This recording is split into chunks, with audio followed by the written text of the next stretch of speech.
بیماری سے تنگ ہوتا ہے، لوگوں کو مزید سوال کرنے سے اسے اذیت تو نہیں دینی چاہیے، لیکن لوگ دے رہے تھے۔ وہ آج بڑی چادر میں خود کو لپیٹ کر آئی تھی اور معلوم نہیں اندر کیا بدل رہا تھا، مگر اب اس کا دل کرتا تھا کہ وہ سب سے چھپ سی جائے، اور یہ اس کی پہلی کوشش تھی، مگر دوستوں کے کامنٹ سن کر اس کی برداشت ختم ہو رہی تھی۔ جب میں نے کبھی ان کی ڈریسنگ پر یا ان کی فرینڈشپ پر بات نہیں کی تو ان کی ہمت کیسی ہوئی؟ انہیں بھی کوئی حق نہیں پہنچتا مجھ پر ایسے طنز کرنے کا۔ اس نے نہایت ہی غصے میں قرۃ العین سے کہا، جو اسے ٹھنڈا کرنے کی کوشش کر رہی تھی، مگر غصہ تھا کہ کم ہونے کا نام ہی نہیں لے رہا تھا۔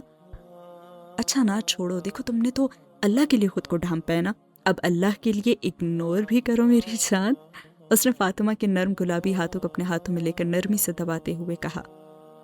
میرا تو دل کر رہا ہے کہ ابھی جا کر نا ان کا منہ توڑ دوں، سمجھتی کیا ہے یہ اپنے آپ کو؟ اس وقت تو پتہ نہیں میں نے کیسے ضبط کر لیا تھا، اور فاطمہ کا چہرہ غصے سے تلملا رہا، تو اسے حیرت بھی تھی کہ قرۃ العین کیسے اتنے عرصے سے ان سب کی ایسی